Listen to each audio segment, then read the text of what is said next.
Hello friends, income tax के cases की series में आज जो इशू हम डिस्कस करेंगे वो फॉरेन टैक्स क्रेडिट को लेकर के है। जैसा कि हम सब जानते हैं कि rule 128 of the income tax act के मुताबिक यदि किसी असेसी को किसी बाहर के देश में जो असेसी ने टैक्स पे किया है उस टैक्स का अपनी कंप्यूटेशन ऑफ इनकम के अंदर जो असेसी इंडिया के अंदर टैक्स देने जा रहा है उस फॉरेन टैक्स का क्रेडिट लेना है, तो इसके लिए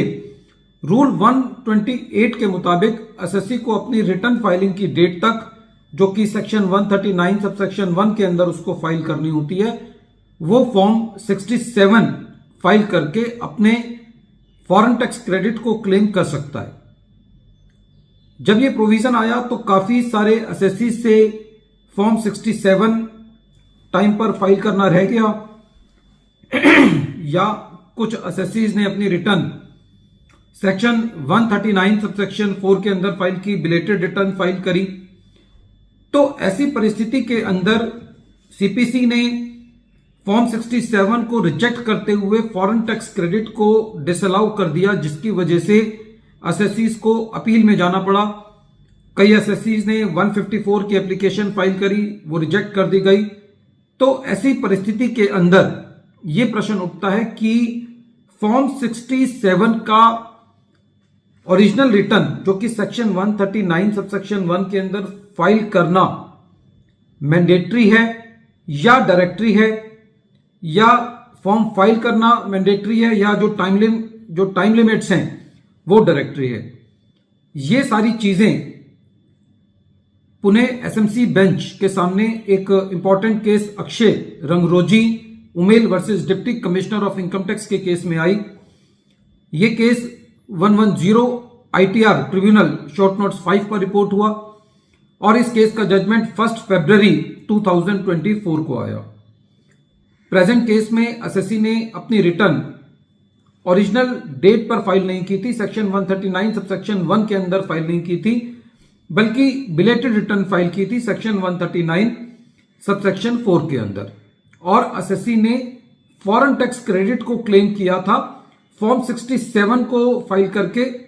बट नेचुरल इस केस में असेसी ने फॉर्म 67 भी अपनी बिलेटेड रिटर्न के साथ फाइल किया था। सीपीसी ने जब इस रिटर्न को प्रोसेस किया तो फॉर्म 67 को इग्नोर करते हुए फॉरेन टैक्स क्रेडिट को डिसअलाउ कर दिया। जब यह मैटर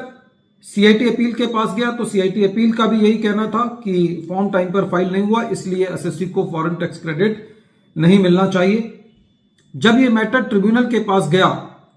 तो ट्रिब्यूनल के सामने असेसी की जो सबसे पहली दलील थी, असेसी का यह कहना था कि रूल 128 के अंदर यह मेंशन है कि फॉर्म 67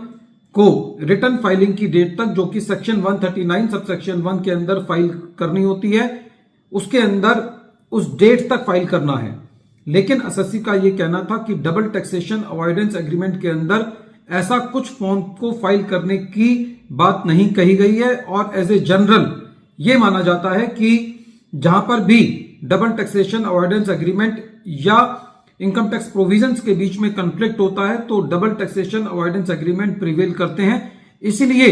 जो असेसी का फॉर्म 67 लेट फाइल करना है उसकी वजह से असेसी का फॉरेन टैक्स क्रेडिट डिसअलाउ नहीं किया जाना चाहिए। असेसी का यह भी कहना था कि जो फॉर्म 67 है वो डायरेक्टरी इन नेचर है, जो टाइमलाइंस हैं वो भी डायरेक्टरी इन नेचर है। जब यह मैटर ट्रिब्यूनल ने पूरा सुना तो ट्रिब्यूनल का यह कहना था कि जो रूल्स बनाए जाते हैं वो एक तरीके से सबऑर्डिनेट पीस ऑफ लेजिस्लेशन होते हैं, जो कि इसलिए बनाए जाते हैं कि मेन ऑब्जेक्ट है जो लेजिस्लेशन का उसको कंप्लीट किया जा सके, उसको पूरा किया जा सके। जो रूल 128 है वो इनकम टैक्स एक्ट के सेक्शन 295 सबसेक्शन 2 क्लॉज HA के मुताबिक बनाया गया है। और ट्रिब्यूनल का यह कहना था कि जहां पर भी डबल टैक्सेशन अवॉइडेंस एग्रीमेंट होता है और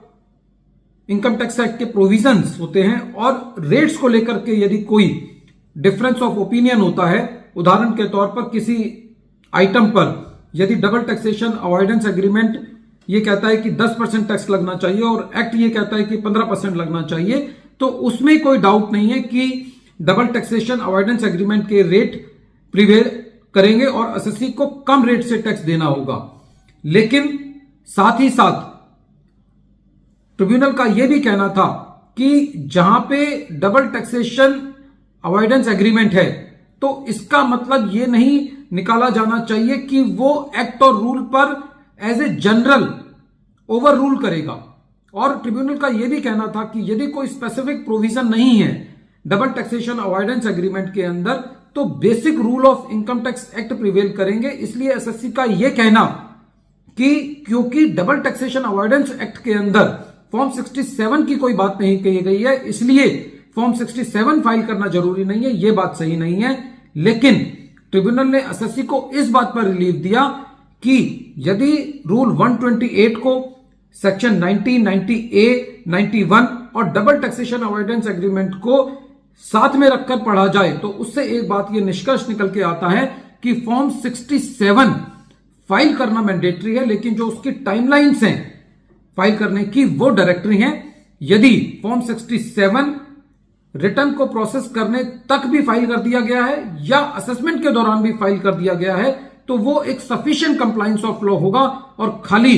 इस आधार पर कि फॉर्म 67 सेक्शन 139 सबसेक्शन 1 की रिटर्न के साथ फाइल नहीं किया गया, इस वजह से एसएससी का फॉरेन टैक्स क्रेडिट डिसअलाउ नहीं किया जाना चाहिए।